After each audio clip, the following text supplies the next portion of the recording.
ఒక రెక్కల పురుగు అనేది ఆకుల మీద కొమ్మల మీద గుడ్లు పెట్టి అది పొదిగిన తర్వాత ఇది డ్యామేజ్ చేస్తా ఉంటది.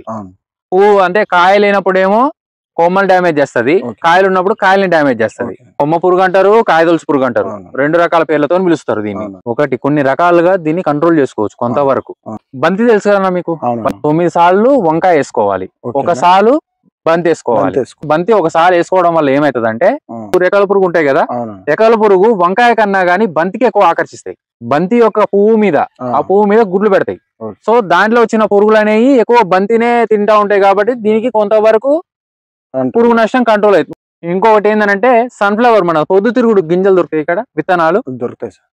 పొద్దుతిరుగుడు కూడా అక్కడ కొన్ని మనం వేసుకున్నాం అనుకో, దీనికన్నా ఎక్కువ పొద్దుతిరుగుడిని కూడా ఎక్కువ అట్రాక్ట్ చేస్తుంటాయి, ఆకర్షిస్తా ఉంటాయి. దాని వల్ల మనకి పురుగు ఉధృతి అనేది తక్కువ అవుతుంది. ఇంకోటి ఏంటంటే ఫిరోమోన్ ట్రాప్స్, అంటే లింగాకర్షణ బుట్టలు. లింగాకర్షణ బుట్టలు మనం ఒక ఎకరానికి 14 నుంచి 15 బుట్టలు పెట్టుకోవాలి. ఈ లింగాకర్షణ బుట్టలు ఏం చేస్తుందంటే అదొక రకమైన కెమికల్ ని రిలీజ్ చేయడం వల్ల దానికి మొగ పురుగులు అనేవి ఆకర్షించబడతాయి. ఆకర్షించబడడం వల్ల దాని పడిపోతాయి. ఒక ఆడ పురుగు వచ్చేసి దాదాపు 400 నుంచి 500 గుడ్లని అంటే కాయ లోపల గాని ఈ కొమ్మ లోపల గాని పెడతది. సో దాన్ని కంట్రోల్ చేసుకోవచ్చు. లింగాకర్షణ బుట్ట వల్ల ఒక మొగ పురుగు పడ్డా గానీ 4000 పురుగుల్ని మనం కంట్రోల్ చేసినట్టయితే.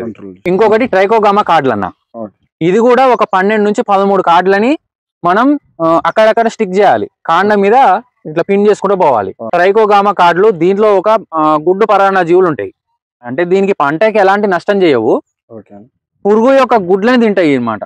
ఆ లైట్ ట్రాప్స్ పెట్టుకోవడం వల్ల కూడా ఈ రెక్కల పురుగులు అనేవి ఆకర్షించబడి చనిపోతాయి. సో ఇన్ని రకాలుగా మనం దీన్ని నియంత్రించుకోవచ్చు. ఒక 10 కాయలు తెచ్చినా కానీ 2-3 కాయలు పురుగుతో డ్యామేజ్ చేసేనే ఉంటాయి. అది తీసి పడేస్తావు, గ్రేడింగ్ చేసి తీసి పడేస్తావు. సో ఆ 2-3 పోయే కాయల కాడ కూడా ఒకటే కాయ పోతుంది. ఇవన్నీ చేయడం వల్ల నువ్వు ఒకటే కాయ పోతుంది.